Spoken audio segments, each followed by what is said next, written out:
நம்ம என்ன பார்க்க போகிறோம் 10th மேக்ஸில் சாப்டர் ஒன்றும் இல்லை எக்ஸாம்பிள் 1.20 பார்க்க போகிறோம். கொஸ்டின் கொடுத்துருக்காங்க பாருங்கள். f(x) ஃபங்க்ஷன் கொடுத்துட்டாங்க. அப்போ நம்ம என்ன எழுத சொல்லியிருக்காங்க, காம்போசிஷன் ஆஃப் 2 ஃபங்க்ஷன். அதாவது கொடுத்துட்டு சிங்கிள் ஃபங்க்ஷனாக உடச்சு என்ன பண்ண போகிறோம், 2 ஃபங்க்ஷனாக எழுத போகிறோம்.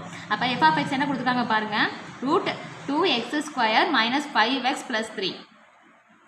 அப்போ f(2)(x) போட்டு என்ன பண்ணுங்கள், உள்ளதை எடுத்து எழுதிக்கோங்க. என்ன இருக்குது, 2x² - 5x + 3 பை f(1) போட்டு என்ன எடுத்துக்கோங்க, இதை ரூட் உள்ள ஃபங்க்ஷன் எக்ஸ்ன்னு கன்சிடர் பண்ணிக்கோங்க.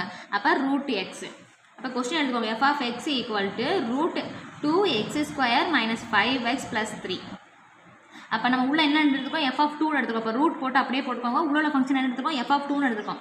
அப்போ f(2)(x)ன்னு எழுதிக்கோங்க. அப்போ ரூட் இது என்ன பண்ணுங்கள், உள்ளதை எக்ஸ்ன்னு கன்சிடர் பண்ணிக்கோங்க. அப்போ இது என்ன ஃபங்க்ஷன் வருது, f(1) வருது. அப்போ f(1) f(2)(x). அப்போ f(x) எப்படி எழுதியிருக்கோம், f(1) காம்போசிஷன் ஆஃப் f(2). அப்போ கொடுத்துருக்க ஃபங்க்ஷன் என்ன பண்ணியிருக்கோம், 2 ஃபங்க்ஷனை உடச்சு எழுதிட்டோம். நெக்ஸ்ட் வீடியோவில் பார்க்கலாம்.